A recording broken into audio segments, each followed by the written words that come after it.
गंगा इस्लामाबाद की छाती पर लहराएगा भारत का झंडा। रावलपिंडी से कराची तक सब कुछ गारत हो जाएगा। सिंधु नदी के आर पार पूरा भारत हो जाएगा। फिर सदियों सदियों तक जिन्ना जैसा शैतान नहीं होगा। कश्मीर तो होगा लेकिन भारत माता की, जागेश्वर नाथ की, हर हर महादेव। बहुत बहुत धन्यवाद।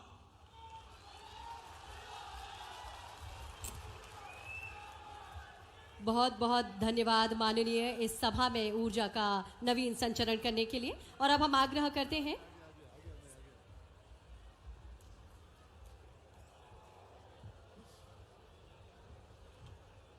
जय जागेश्वर नाथ। सबसे पहले मैं पूज्य संत चरण उनको नमन करता हूं और आज जागेश्वर नाथ जी का सेवक होने के नाते आज मैं इस कार्यक्रम में उपस्थित हूं और सिर्फ आदरणीय मुख्यमंत्री जी का आभार व्यक्त करने के लिए मैं आया हूं। ट्रस्ट के लोगों का मैं धन्यवाद करता हूं जिनने मुझे इस कार्यक्रम में आमंत्रित किया। मैं धर्मेंद्र जी का और राहुल जी का भी आभारी हूं कि उन्होंने भी मुझे निमंत्रित किया। पूरा बुंदेलखंड इस बात को लेकर बरसों से आस लगाए बैठा था। जागेश्वर नाथ की दिव्यता पर कुछ संदेह नहीं था, लेकिन उनकी भव्यता की चाह हर जागेश्वर नाथ के भक्त के मन में थी। वो आज पूरी हुई है। मैं अपनी तरफ से और अपने सभी मित्रों की तरफ से आदरणीय मोहन यादव जी का हृदय से आभार व्यक्त करता हूं और उनसे विनम्र प्रार्थना करता हूं कि वो आप सबको संबोधित करें। जय जागेश्वर नाथ।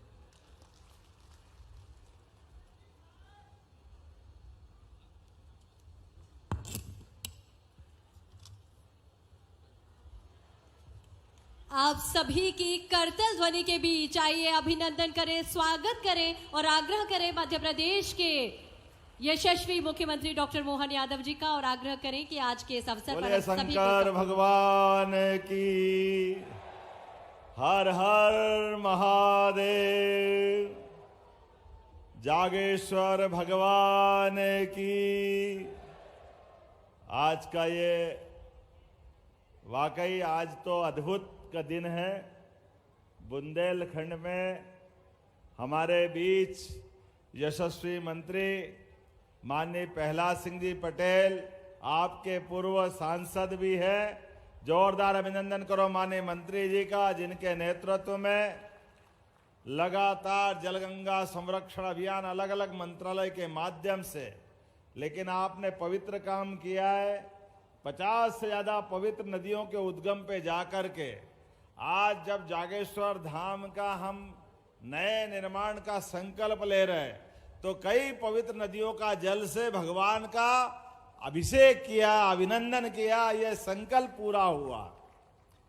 मां नर्मदा जी, क्षिप्रा जी, पूरे देश में प्रदेश में हमारी अलग अलग जितनी जलराशियां हैं, जिनके माध्यम से हमारे लिए पवित्रता के साथ अंदर की आत्मीय भाव का भी वो जलाभिषेक हुआ है। हमारे सबके नेता, पूर्व मंत्री, यहाँ के विधायक माननीय जयंत मलैया जी का जोरदार अभिनंदन करें। माननीय मलैया जी का, जिनने कुंडलपुर, बांदकपुर, ये सभी देवस्थानों का उल्लेख किया है। आज के इस अवसर पर संस्कृति मंत्री, मैंने कहा थोड़ा रुको रुको रुको, धर्मेंद्र भाई झंडा गाड़ के आएंगे, छोड़ के नहीं आएंगे। हमारे लिए पर्यटन, धर्मस्व, संस्कृति की भूमिका निभा रहे हैं भाई धर्मेंद्र सिंह लोधी जी, माननीय मंत्री मध्य प्रदेश सरकार।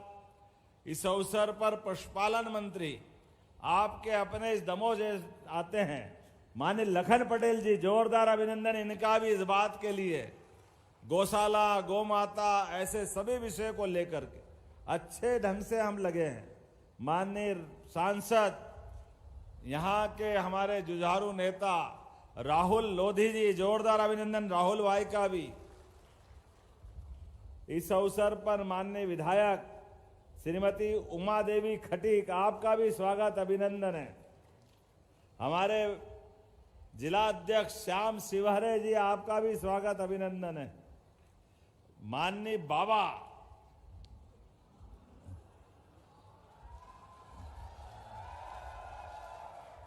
अस्सी साल के युवा नेता,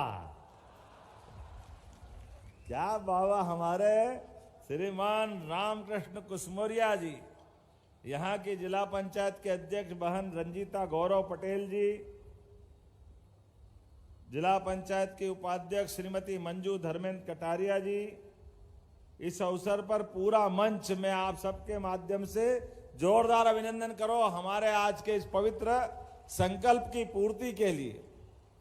मैं बाबा महाकाल के स्थान से विधानसभा में चुना जाता हूं। उज्जैन का जन्म स्थान है, लेकिन संत वृंद बैठे हैं।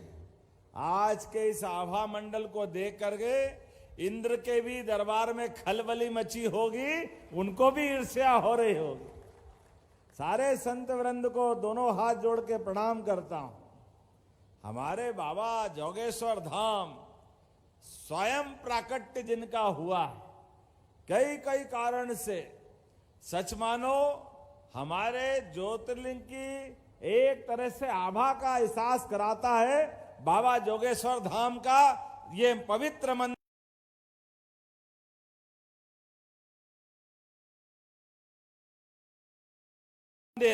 बोले शंकर महादेव की। भगवान शंकर की लीला भी अद्भुत है।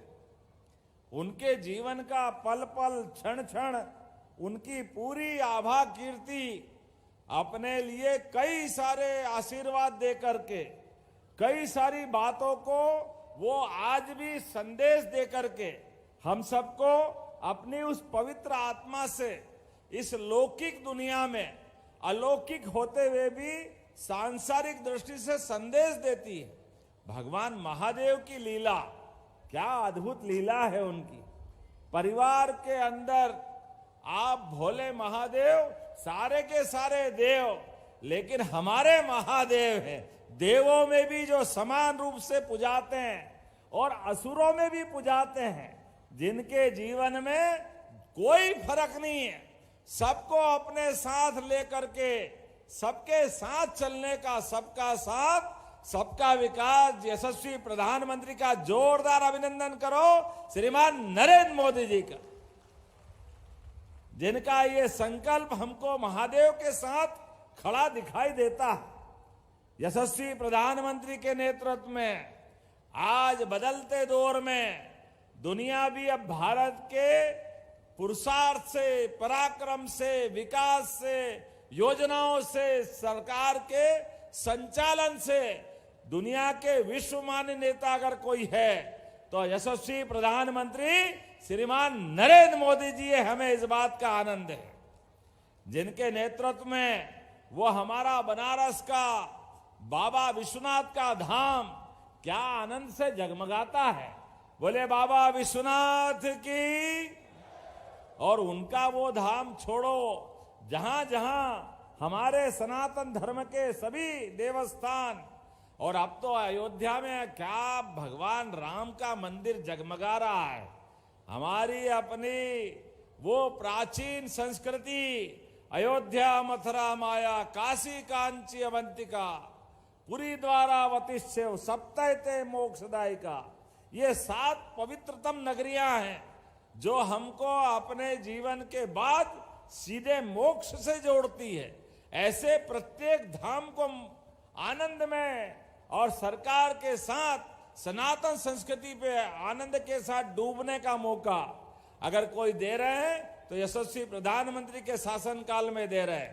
पहले हमारा अपना बनारस का धाम, फिर अयोध्या के अंदर सुप्रीम कोर्ट के निर्णय के बाद भगवान श्री राम का फैसला जैसे ही आया, उनके नेतृत्व में देखो कितना अद्भुत संयोग है।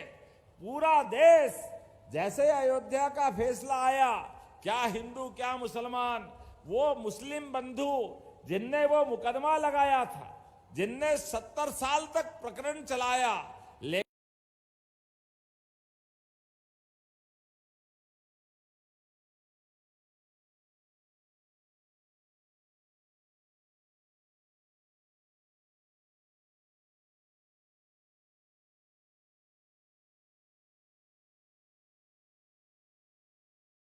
लेकिन फैसला आया तो हमारे लिए यशस्वी प्रधानमंत्री के नेतृत्व में लोकतंत्र का गौरव अवसर आया कि हमारे सारे पूरे देश ने अभिनंदन करते हुए सरकार के साथ खड़े होने का संकल्प तब भी दिखाया और आज भी दिखा रहे। जोरदार अभिनंदन करो माननीय धर्मेंद्र जी ने जो बोला है।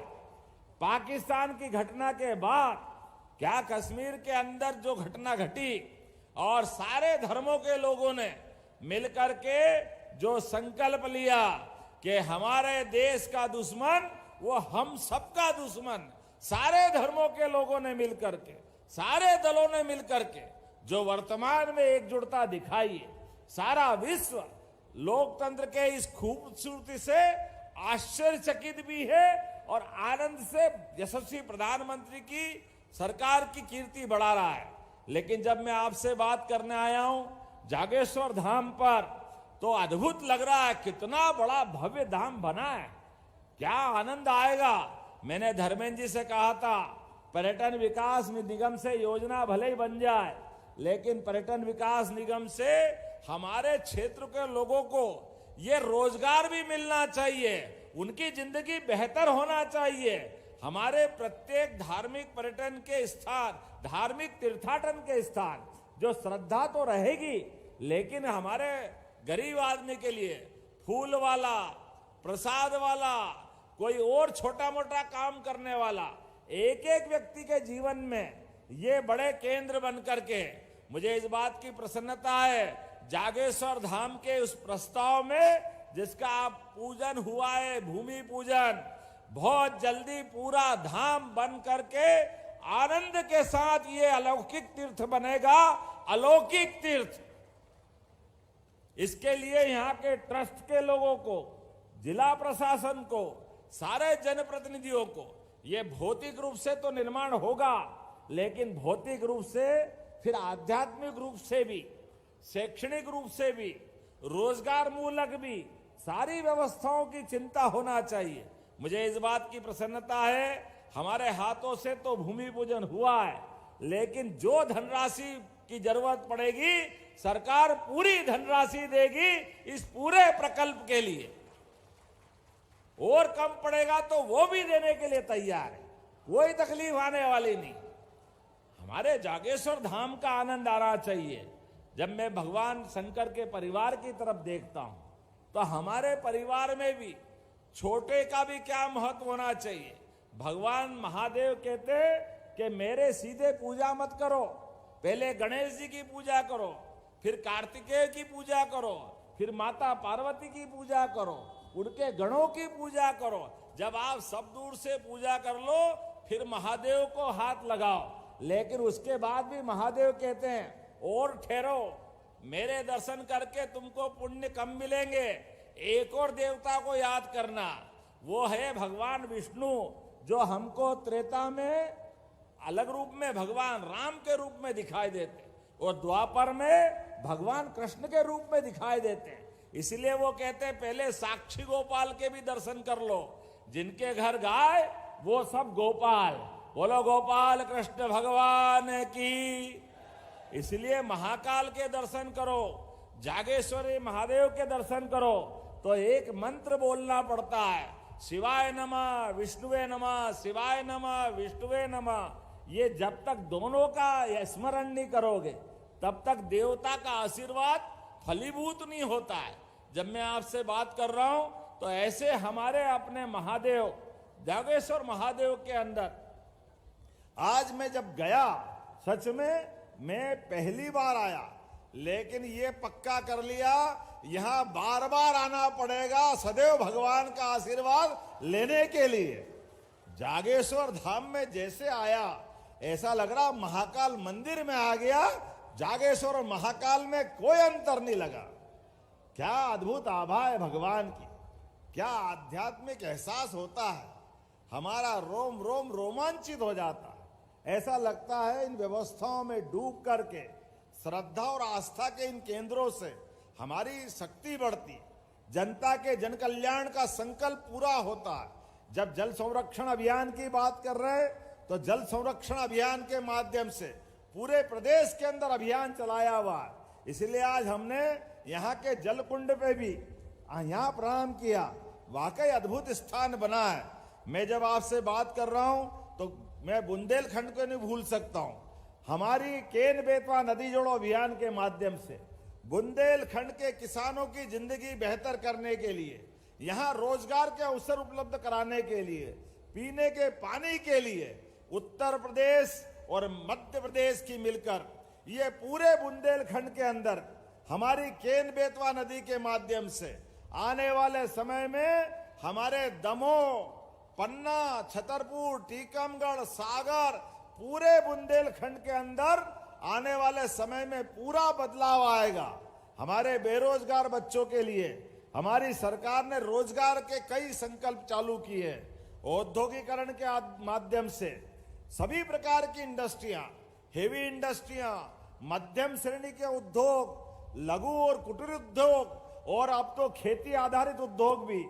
आप सबसे निवेदन कर रहा हूं, 26 मई नरसिंहपुर याद रखना, हमारे 3 दिन का कृषि मेला रोजगार परक उद्योगों को लाने के लिए भी, उन्नत खेती करने के लिए भी, सभी प्रकार के बीज, उन्नत उपकरण, नए प्रकार की व्यवस्था के आधार पर खेती बाड़ी से भी लोगों की आमदनी बढ़े। खेत में फसल अच्छी हो रही, लेकिन फसल के माध्यम से कारखाने तक, प्रसंस्करण इकाई के माध्यम से और प्रसंस्करण इकाई के माध्यम से रोजगार तक, ये पूरा क्रम हमने बनाया है। इस साल को तो उद्योग और रोजगार का हमने वर्ष घोषित किया है। तो आप सब भी बुंदेलखंड के सारे भाई बहन हमारे नरसिंहपुर आकर के इस कृषि उद्योग समागम का भी आप हिस्सा बनेंगे। मैं आपको आमंत्रण दे रहा हूं, आइए हम सब मिलकर के मध्य प्रदेश के विकास के कारवां में सभी लोग सहभागी बनकर के, और मुझे मालूम है इस क्षेत्र में पशुपालन का भी बड़े पैमाने पे संकल्प लेकर के जो हमारी सरकार ने कदम बढ़ाए हैं। अरे अब हमारी गौ माता खेत खेत में किसानों के लिए परेशानी का कारण नहीं बनेगी। हमने तो पंचायत तक अच्छी गौशाला कोई चलाएगा तो 20 रुपया प्रति गौमाता को बढ़ा करके 40 रुपया प्रति गौमाता का उनके लिए इंतजाम कर दिया। बोले गौ माता की। जब हम गौ माता की जय करा रहे हैं तो दूध उत्पादन में भी हमारे लिए सभी प्रकार की गौशाला, और गौशाला से आगे बढ़कर घर के अंदर भी आप गौमाता पालेंगे, पशुपालन को बढ़ावा देंगे, दूध उत्पादन करना चाहते हैं तो हमने 2 तरह की योजना और बनाई है। एक योजना 25 गाय भैंस का यूनिट बना करके आप अगर अपनी आमदनी बढ़ाना चाहते हैं तो हमारी सरकार के द्वारा 25% का अनुदान देंगे और अधिकतम एक व्यक्ति 8 यूनिट तक ले सकता है। हमारे तो देश और प्रदेश की पहचान सदियों से भगवान राम के काल से, भगवान कृष्ण के काल से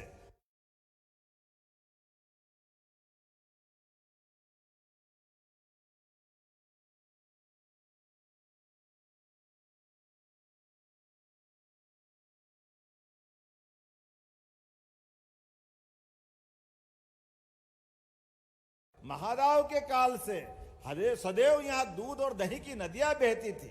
किसान की आमदनी अपनी फसल के अलावा दूध उत्पादन से होती थी। ऐसे में दूध उत्पादन को बढ़ावा दे करके हमारी सरकार अगर काम कर रही है तो यह आपकी सबकी जिंदगी की बेहतरी के लिए कर रही है। इसलिए व्यक्तिगत भी गोपाल हो, जिनके घर गाय वो गोपाल, जिनके घर गाय का कुल वो घर घर गोकुल।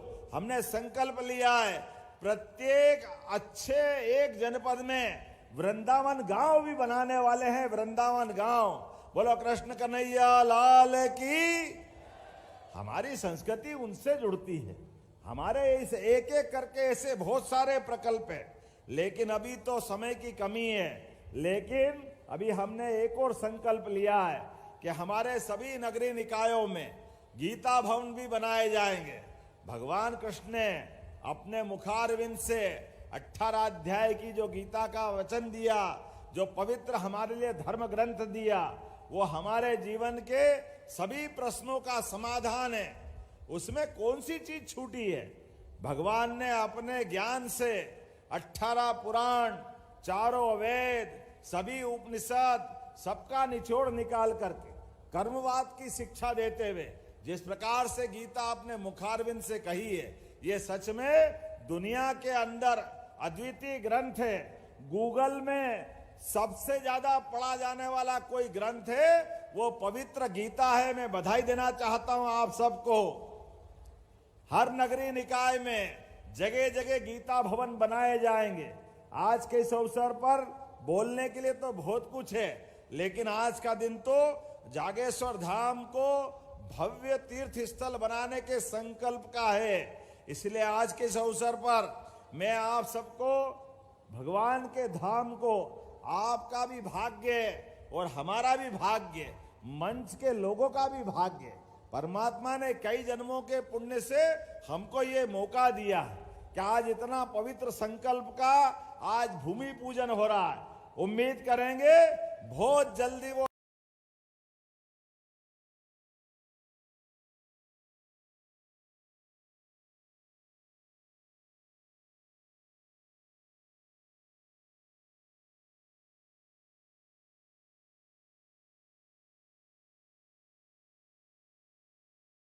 समय आएगा जब पूरा धाम जगमगाएगा, वो दुनिया यहां आएगी और आनंद में डूबेगी। भगवान शिव की महिमा, शैव संप्रदाय की वो लीला हमारे बीच इसी प्रकार से आनंद में हम सबको हिलोरे दिलाती रहे। आने वाले समय में आपसे फिर मिलना होगा। मेरी अपनी ओर से एक बार फिर आप सबका वंदन, अभिनंदन। मेरे साथ जोर से खड़े होकर के सब स्थान पर जयकारा लगाएं। जागेश्वर धाम के विकास के संकल्प को लेकर, पूरे बुंदेलखंड के विकास के संकल्प को लेकर, महिला, किसान, युवा, गरीब सबकी जिंदगी बेहतर बनाने के लिए हम इसी प्रकार से कृत संकल्पित हैं। तो बोलिए जागेश्वर भगवान की, भारत माता की, पार्वती मैया की। बहुत बहुत धन्यवाद। भारत माता की जय। हार्दिक धन्यवाद माननीय मुख्यमंत्री महोदय। भूत, वर्तमान और भविष्य पर आधारित एक पुस्तिका है जिसमें जागेश्वर नाथ धाम की महिमा का वर्णन किया गया है, विस्तृत जानकारी दी गई है। हम आग्रह करते हैं मध्य प्रदेश के माननीय मुख्यमंत्री महोदय से इस पुस्तिका का विमोचन करने का कष्ट करें।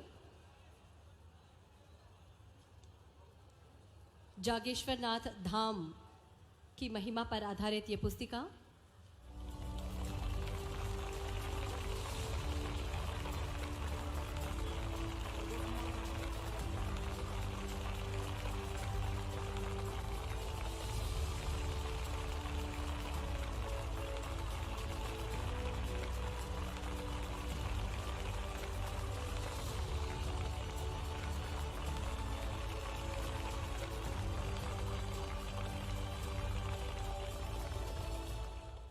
हार्दिक धन्यवाद। माननीय मुख्यमंत्री जी को हम बताना चाहेंगे कि कुछ समय पूर्व यहाँ एक अप्रिय घटना हुई थी जिसमें पैसेंजर ट्रेन से 2 व्यक्ति के गिरने की सूचना यहाँ पर मिली और उन 2 व्यक्तियों को बचाने के लिए यहाँ एक एएसआई जो है यहाँ पर राजेंद्र मिश्रा जी और मोहम्मद यावर, इन्होंने अपनी जान की परवाह ना करते हुए उन दोनों व्यक्तियों को, घायल व्यक्तियों को बचाने का प्रयास किया, जो कि बुरी तरह से ट्रेन की चपेट में आ गए थे।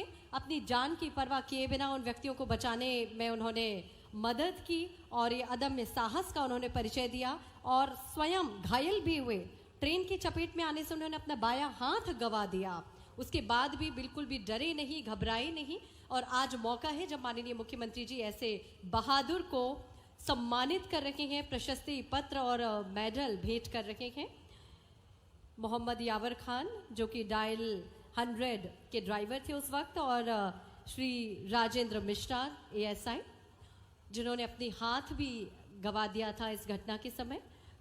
ऐसे 2 महानुभावों को हम सम्मानित कर रहे हैं और ये मंच स्वयं को सम्मानित करता महसूस कर रहा है। आप सभी भी करतल ध्वनि से अभिनंदन करें ऐसी महान विभूतियों का। अपने साहस का परिचय देते हुए इन 2 व्यक्तियों को ट्रेन की चपेट में जो व्यक्ति आ गए थे उन्हें बचाया, बहुत बहादुरी का उन्होंने काम किया है और निश्चित ही इसी तरह से वो बहादुरी के काम करते रहे। इस तरह की शुभकामनाएं हम सभी भी उनसे प्रेरणा लेते रहें। और इसी क्रम में हम आमंत्रित करेंगे मोहम्मद यावर खान को भी हम सम्मानित कर रखे हैं। डायल 100 के आप ड्राइवर थे और आपने बहुत तेजी से उन घायलों को अस्पताल पहुंचाने में मदद की थी बिना समय गंवाए। स्तुत प्रयास आपकी ओर से और बहुत बहुत बधाइयाँ, शुभकामनाएं। इसी क्रम में हम आमंत्रित कर रहे हैं, आज हमारे बीच में उड़ीसा से एक कलाकार पधारी थी, सुश्री अभिलिप्सा जी। माननीय मुख्यमंत्री महोदय से आग्रह है कि बाबा महादेव के बहुत सुमधुर भजन का गायन इन्होंने किया है और ख्याति प्राप्त कलाकार जो कि कई समृद्ध मंचों पर अपनी प्रस्तुति दे चुकी हैं, कई सम्मानों से आपको नवाजा जा चुका है। और आज माननीय मुख्यमंत्री महोदय और हमारे माननीय विधायक महोदय, माननीय सांसद महोदय, माननीय मंत्री महोदय की उपस्थिति में आपको सम्मानित किया जा रहा है। तालियां हम सभी की भी भरपूर होना चाहिए। हमारे समाज की प्रतिभाओं को जब हम सम्मानित करते हैं तो निश्चित ही हम स्वयं को सम्मानित कर रखे होते हैं। इस तरह की कलाकार प्रतिभा को हम सम्मानित कर रहे हैं। आपके लिए बहुत बहुत बधाई, आपका बहुत बहुत अभिनंदन। और आज के जो हमारे कार्यक्रम में हमारे मुख्य अतिथि महोदय के रूप में माननीय मुख्यमंत्री महोदय पधारे और हमारे सभी मंत्रीगणों के प्रति कृतज्ञता ज्ञापित करने के लिए हम माननीय जिला पंचायत अध्यक्ष श्रीमती रंजना गौरव पटेल जी से आग्रह करेंगे आज के इस अवसर पर आभार प्रदर्शन करें।